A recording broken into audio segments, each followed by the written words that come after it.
Good morning, good afternoon, good evening, whatever time of day it is in your particular time zone.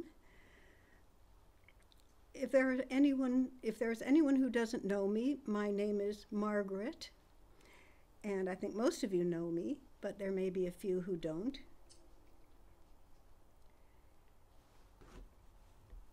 I'd like to start by offering merit. If I can do it without tears, maybe I can.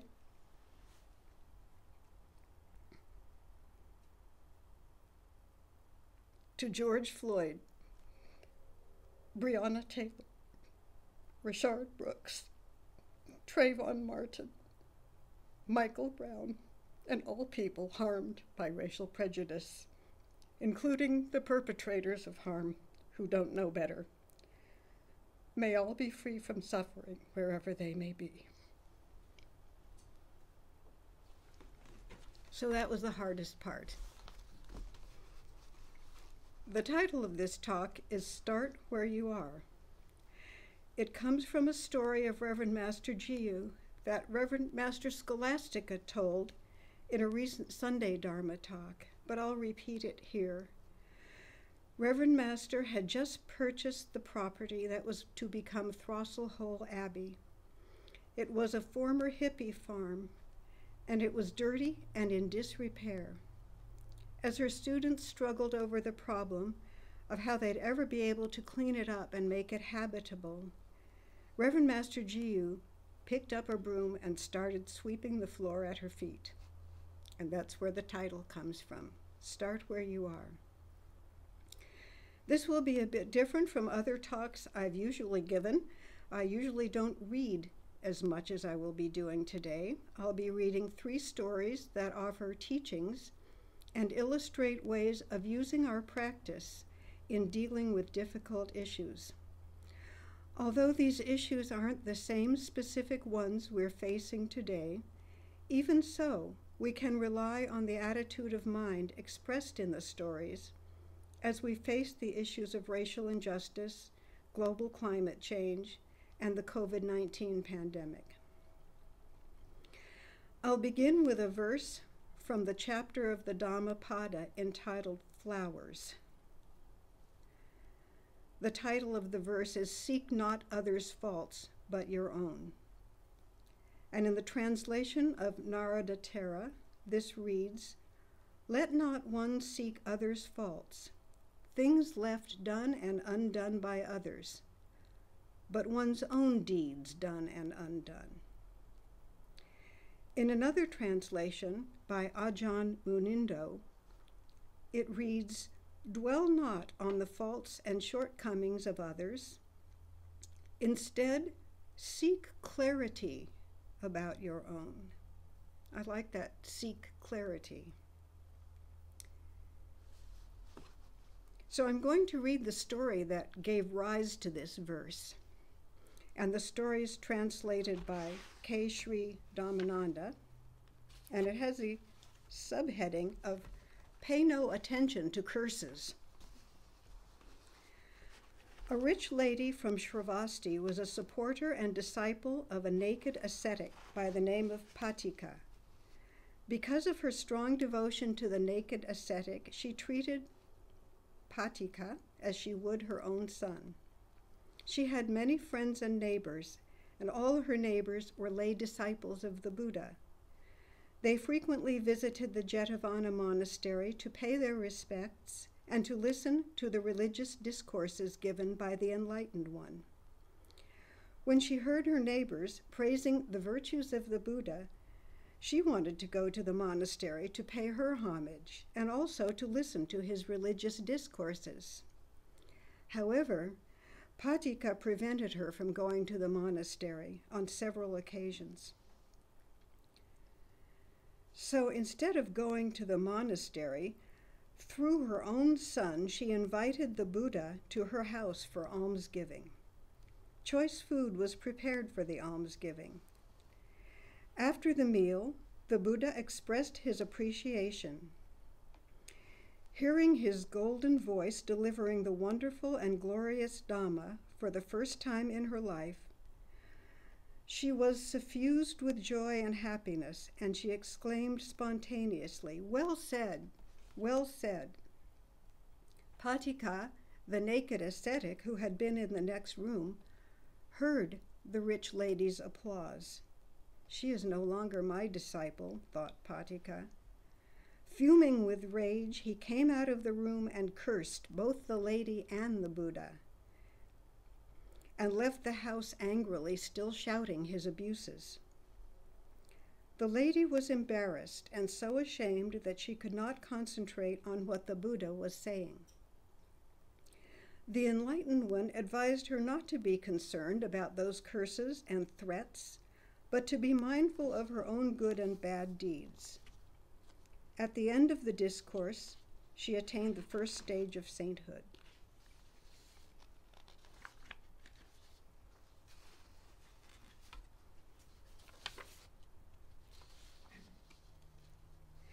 As I understand it, the Buddha was advising the woman to start with herself, to seek clarity about ways she could lessen her own suffering.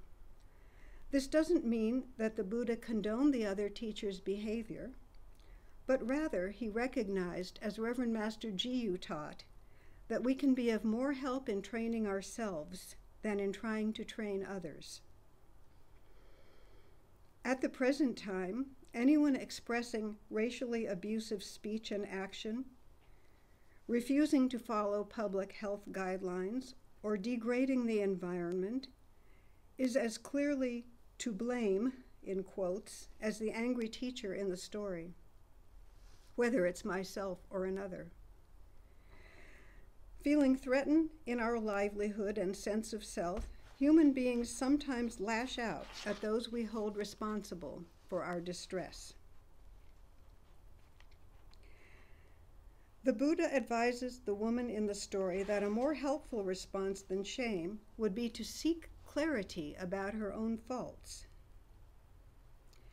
What deeds left done and undone might contribute to her distress? For one thing, she did use deception in going against her teacher's instruction not to listen to the Buddha. Could she perhaps have found a more skillful way to hear the Buddha's teaching and perhaps have included her former teacher as well? I don't know, I wasn't there, but embarrassment over another's behavior can sometimes indicate an overinvestment of self in others. In any case, the Buddha advises the woman to start where you are, rather than dwelling in her reaction to another's unskillful behavior. That's not to say she shouldn't do anything. At least she could switch teachers. At one time, I received a negative evaluation at my workplace, in which the school principal referred to my size, stating that she had seen small people who were able to manage a classroom, but that I wasn't one of them.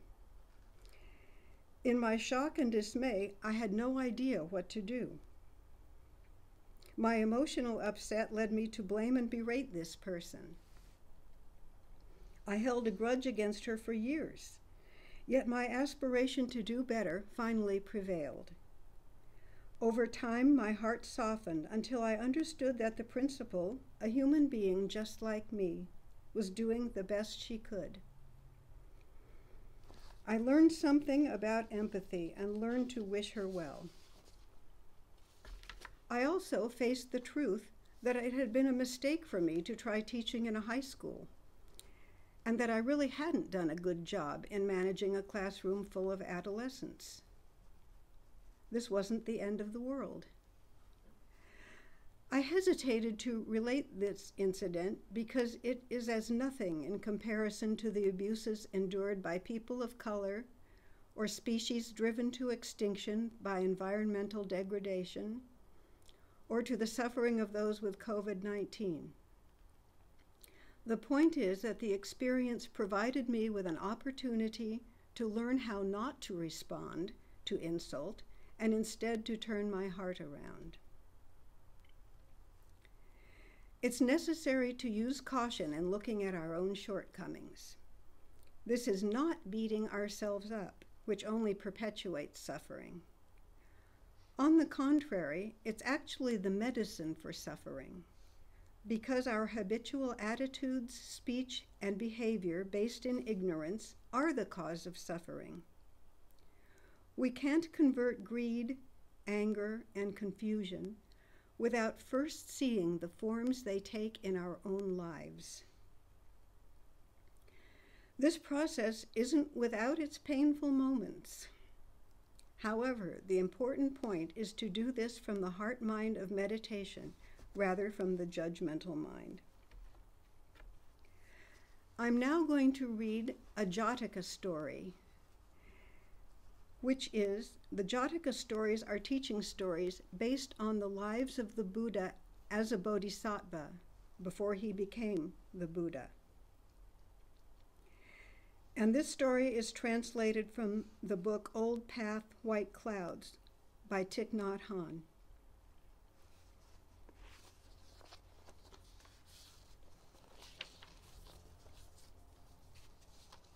The Buddha said, "I was a plumeria tree growing close to a fragrant, cool lotus pond.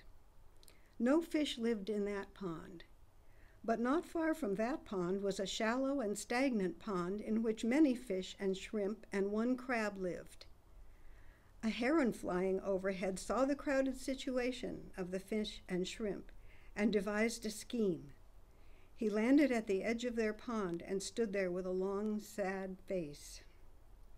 The fish and shrimp asked him, 'Mr. Heron, what are you thinking about so seriously?' 'I'm thinking about your poor lot in life. Your pond is muddy and foul. You lack adequate food. I feel terrible pity for your hard lives.' 'Do you know of any way to help us, Mr. Heron?' asked the small creatures. 'Well, if you would allow me to carry each one of you over to the lotus pond, not far from here, I could release you in the cool waters there. There's plenty to eat over there.' 'We would like to believe you, Mr. Heron, but we have never heard that herons care anything about the lot of fish or shrimp. Perhaps you only want to trick us in order to eat us up.' The heron replies, 'Why are you so suspicious? You should think of me as a kind uncle. I have no reason to deceive you. There really is a large lotus pond not far from here, filled with plenty of fresh, cool water. If you don't believe me, let me fly one of you over there to see for himself. Then I'll fly him back to tell you whether or not I'm telling the truth.' The shrimp and fish discussed the matter at some length before at last agreeing to allow one of the older fish to go with the heron. This fish was tough and bristly, his scales as hard as stones. He was a swift swimmer who could also maneuver well on sand. The heron picked him up in his beak and flew him to the lotus pond. He released the old fish into the cool waters and let him explore every nook and cranny of the pond. The pond was indeed spacious, cool, refreshing, and a plentiful source of food. When the heron returned him to the old pond, the fish reported all he had seen. Convinced now of the heron's good intentions, the shrimp and fish begged him to fly them to the pond one by one. The crafty heron agreed. He picked up a fish in his beak and flew off. But this time, instead of releasing the fish into the pond, he landed near the plumeria tree. He placed the fish in a fork of the tree and ripped off its flesh with his beak. He tossed its bones by the plumeria's roots. Then he returned to transport another fish. He devoured it as well and discarded its bones by the foot of the plumeria tree. The Buddha says, "I was that plumeria, and I witnessed all this taking place. I was enraged, but there was nothing I could do to stop the heron. A plumeria's roots are firmly anchored in the earth. There is nothing a plumeria can do but grow branches, leaves, and flowers. It cannot run anywhere. I could not call out and warn the shrimp and fish about what was really happening. I could not even stretch my branches to stop the heron from eating the helpless creatures. I could only witness the horrible scene. Every time the heron brought a fish in its beak, I began to cry. I was filled with pain. I felt as though my sap would dry up and my branches break. Drops of moisture like tears collected on my bark, and the heron did not notice. Over a number of days, he continued to bring the fish over to devour them. When all the fish were gone, he began to eat the shrimp. The pile of bones and shells that piled up by my roots could have filled 2 baskets. I knew that as a plumeria tree, my job was to beautify the forest with my fragrant flowers. But at that moment, I suffered terribly from not being able to do anything to save the shrimp and fish. If I had been a deer or a person, I could have done something. But anchored by my roots to the ground, I could not move. I vowed that if I were reborn as an animal or a human in a future life, I would devote all my efforts to protect the weak and helpless from the strong and powerful. I'll go on with the story, and I'll warn you all that it has a very gruesome ending. When the heron had devoured all the shrimp and fish, only the crab remained. Still hungry, the heron said to the crab, "Nephew, I have carried all the fish and shrimp to the lotus pond, where they now live happily. You are all alone here now. Let me take you to the new pond too." "How will you carry me?" asked the crab. "In my beak, just as I carried the others." "What if I slipped out and fell? My shell would shatter into 100 pieces." "Don't worry, I'll carry you with the utmost care." The crab thought carefully. Perhaps the heron had kept his word and truly carried all the shrimp and fish to the lotus pond. But what if he had deceived them and eaten them all? The crab devised a plan to ensure his own safety. He said to the heron, "Uncle, I'm afraid your beak is not strong enough to hold me securely. Let me wrap my claws around your neck to hold on while you fly." The heron agreed. He waited for the crab to crawl onto his neck, and then he spread his wings and flew into the air. But instead of carrying the crab to the lotus pond, he landed by the plumeria tree. "Uncle, why don't you put me down by the lotus pond? Why did we land here instead?"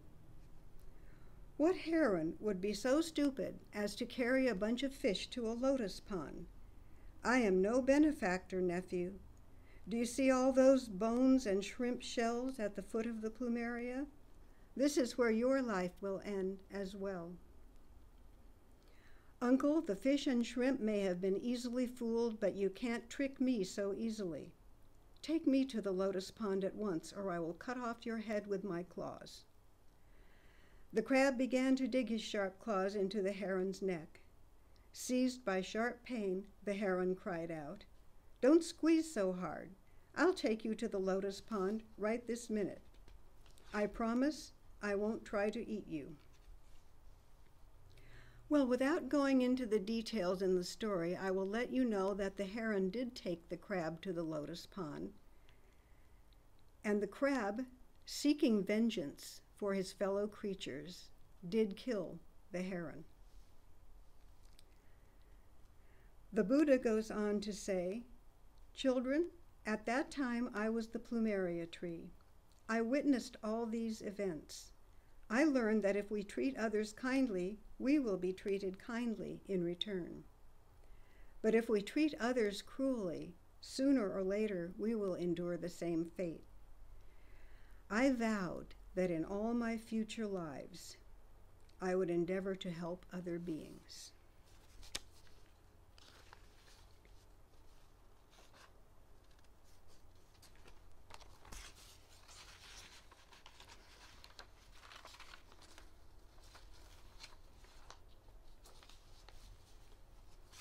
And I was surprised that the Buddha didn't offer any teaching on the action of the crab, but maybe that's another story. The Buddha suffered much at the plight of the fish. At the same time, he recognized that he was unable to intervene due to his condition as a tree. It's important to note that he also understood his purpose as a tree, to perfume the air with fragrant flowers. He demonstrated all acceptance, not resignation, acceptance of the noble truth of the suffering inherent in existence. He neither berated the heron nor condoned its actions. Rather, he recognized and accepted that we can't fix everything, and that actions will bear their fruit. As a bodhisattva, he knew the great power of vow, and despite the pain he felt from the situation, he didn't despair, nor did he swear vengeance. But he did the one thing in his power, a magnificent deed. He took the bodhisattva vow, which, as we know, came to fruition in Buddhahood to the benefit of innumerable numbers of beings. This story is uplifting for me when I find myself in low spirits over not doing anything to help with the issues of our times. As a contemplative monk, my path is to live in the monastery and train myself to the best of my ability, offering the merit of that training to all beings. Reverend Master Jiyu called the monastery a spiritual powerhouse, generating compassion, loving kindness, and wisdom, similar to the plumeria's tree of offering fragrance. Each one of us must search our heart in determining what is good for us to do.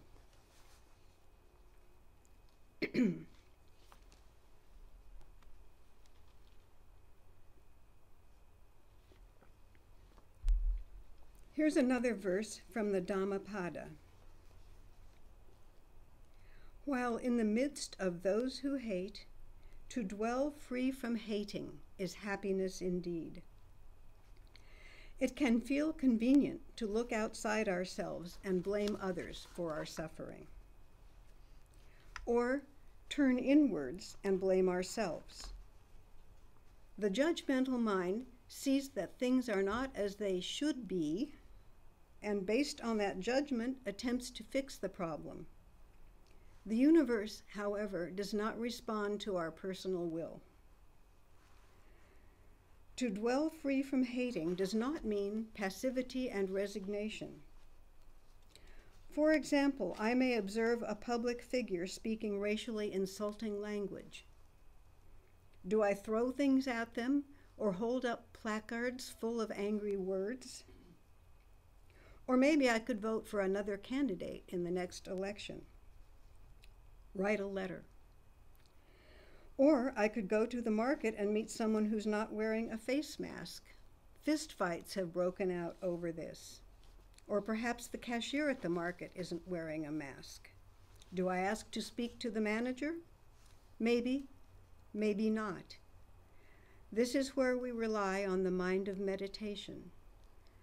Reverend Master Jiyu described Buddhism as a religion for spiritual adults. In any case, calling the person names doesn't help. Sometimes action may be necessary. The Buddha at one time worked to prevent 2 nations from going to war in their dispute over water rights. And we'd best take care that our action comes from the mind of meditation and the precepts. Rather than complain and criticize, we can come from the side of yes. One monk here has made a practice of saying yes to everything asked of them, and I've been working on emulating that practice. When finding ourselves complaining or in a negative state of mind, we can consider turning the picture around, just as an experiment. For example, when asked to do something we don't like doing, think of it as a service we can offer and say a wholehearted yes. Or perhaps just say yes. or don't think of it at all. Rather than bashing people who are doing obvious harm, what can I offer? Working to help get out the vote, taking the time and trouble to recycle, participating in a peaceful demonstration, but be careful and wear your mask, displaying racially diverse art or listening to music from another race or culture, simple things like wearing your mask and washing your hands. I'm sure you can think of many others. It's surprising how letting go of negative thoughts opens the door to creative and useful ones. Sometimes restraint is what's needed, the practice of not doing something. Right speech means not calling names, not speaking against those with whom we disagree. And that's a tough one for me, especially with regard to certain public figures. Right action might mean not running into town in the car to pick up that chocolate or coffee you're craving. Or when you do it, admitting in truth that you've done something unskillful and resolving not to repeat it. When I have an impulse to criticize someone's speech or behavior, I practice recalling something Reverend Master Daizui, the late head of our order, wrote in an article on harmony in the Sangha. I resolve to say, that is something not to be done by me.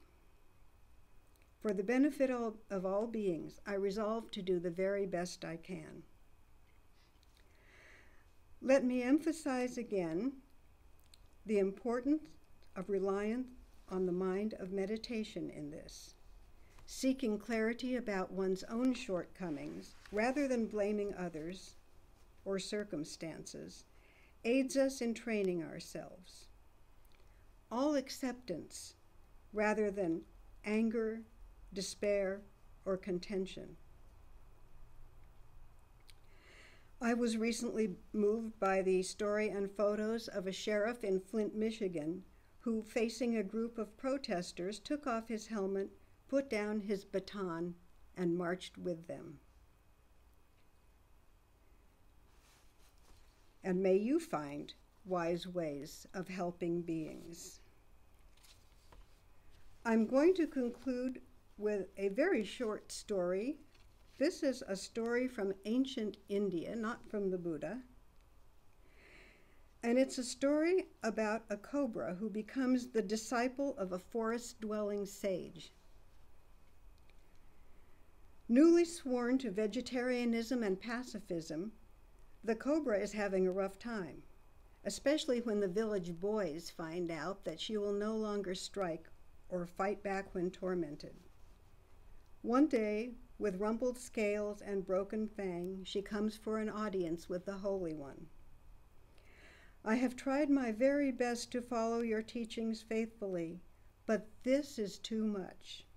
One of those boys just picked me up by the tail, swung me around, and tossed me up in a tree. This is the last straw. I take your teachings on nonviolence very seriously, but one more incident like this and there's going to be trouble. The sage responds, I deeply admire your commitment to the path, dear one, and it is true that I require nonviolence of all my disciples. However, I never said that you couldn't hiss. So we will continue now with our period of meditation, and I will invite you to join me and Reverend Master Scholastica at 3 o'clock this afternoon for a discussion. Please bring comments and questions, and we'll look forward to hearing from you at 3 o'clock, seeing you and hearing from you at 3 o'clock, our time, Pacific Daylight Time. Thank you.